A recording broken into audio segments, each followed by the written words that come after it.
Hello folks, and welcome to day 2, aka Struggle Bus Day. It's been rough with the no stimulants. Now I know that that's the cause of the zero energy, zero motivation on this here second day of January. The main reason being, it's not just caffeine that I'm cutting out, but spoiler alert, I wanted to talk in depth about my use of kratom or kratom.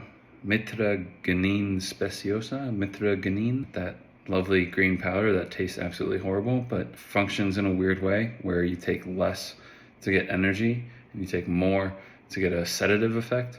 I think I maybe took the bigger dose once. It's just not my style. I'm a very how can I get more done kind of guy, so I opt more towards the energy spectrum. It's not just the caffeine that's a struggle in and of itself, I would say, but I've done that before with just getting off of caffeine after consuming 1 to 2 pre-workouts and 1 to 2 cups of coffee a day. And similar scenario, I don't do the 2 pre-workouts a day anymore because I don't do 2 a days. I won't go into the details right now about why, but there are some things that I believe impact motivation quite a bit with chronic use of kratom. Something I was aware of for a while, and that's probably more of the reason I'm doing this as opposed to the no caffeine, no stimulants in general, because I'm trying to get back to a baseline. See, topic for the day. A lot of times when we commit to something and we know it's for our better good, our better health, our betterment, it doesn't matter if in the end we know it's better for ourselves. We're still gonna have these pathways, these automatic reactions, automatic firings of neurons, neural systems, neural circuits in the brain that are adapted to chronic use of a substance. For example, when we do something repeatedly, we lay down stronger connections between the neural circuits that cause those behaviors and patterns. That's something that you don't shake easily, and it's one thing that I think is probably the hardest aspect of shaking any kind of habit or substance use is dealing with, overcoming those innate thought patterns, we feel so crappy. Like, come on, it's just a 30-day thing. It has no impact. No one really cares if you do or don't do this. Go have a cup of coffee. Go take a little bit of pre-workout and hit the gym. You know you want to get a workout in, and you know you're not going to get a solid workout in unless you take a little bit of caffeine.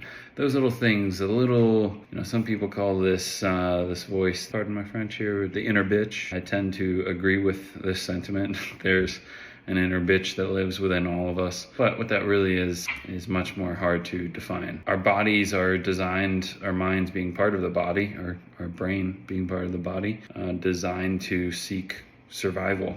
And comfort is this false sense of survival or false sense of likelihood of survival, which in today's day and age has a complete reverse effect in the sense that seeking out comfort can often lead to a quicker death.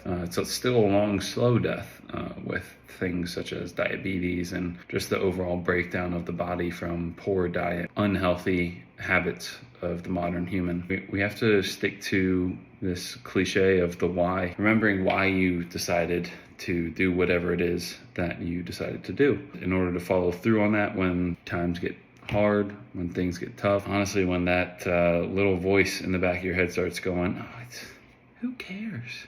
Who cares about this little goal you set out? Like, the world is not going to stop. Your world is not going to stop if you don't accomplish this. It takes a certain amount of commitment and understanding before you get started sometimes to really see, I'm so tired of walking this path that clearly leads me to nothing but deterioration in some way. We need to remember what that reasoning was when we set the goal and bring that, not just the reason itself, not just repeat the words and try to even understand the words in the way that they were said, but to really feel that visceral feeling of disappointment, of even disgust. This is where I came across this concept recently in listening to a podcast. Not this month, don't worry, I'm still sticking to no podcast. It was an interesting idea of the fact that, and I've always wondered about anger and hatred and frustration and just these negative emotions, even sadness. Sadness being one that's a little bit easier to understand its utility. I have wondered the utility of those negative emotions, so to speak. Someone on a podcast I heard somewhere recently was talking about how we can use these tools, and tools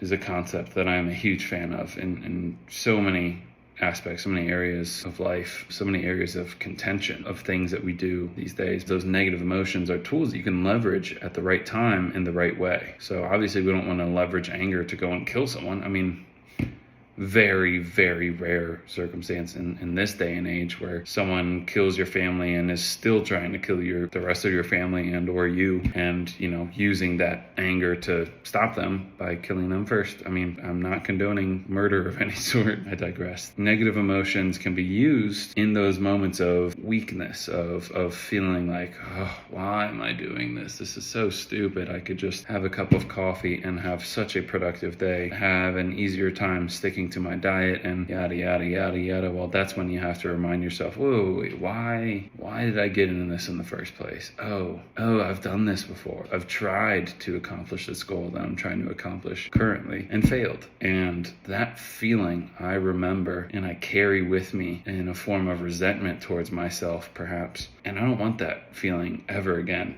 I'm tired. I'm done with that. Like, this is why I did this. And this is why I did this now, because specifically I knew that this would come up, and I knew that I would have moments of weakness. And it's in overcoming those moments of weakness that we learn how strong we all truly are underneath. We all have the capability within ourselves to accomplish all these goals that we set out to accomplish. Yeah, we need to remember that in those times of inner biatch voice shouting at you, saying, hey, go grab some ice cream, go have a cup of coffee. Be like, no, what? Who are you? First of all, the voice is not me. It's the first thing you gotta recognize, and then recognize what you truly want and why you truly started this journey. I had to do that quite a bit today, and I'm not gonna lie. I don't think I was 100% successful. It's the end of the day here. As I said yesterday, still in my buddy's house, watching his dog. One more night here. The journey continues. Day 3 tomorrow. We're gonna make it. I did the second workout just now, another walk, keeping it easy. The rest days kill me. I wanna get in the gym so bad, but I wanna have not negative energy before I do that. But maybe it's a missed opportunity to push yourself when things are even harder. We'll find out tomorrow. I will say I have noticed very slight improvement in energy level overall, baseline energy, generally speaking. It's only one day further than yesterday, but we'll take every day we can. Catch you next time.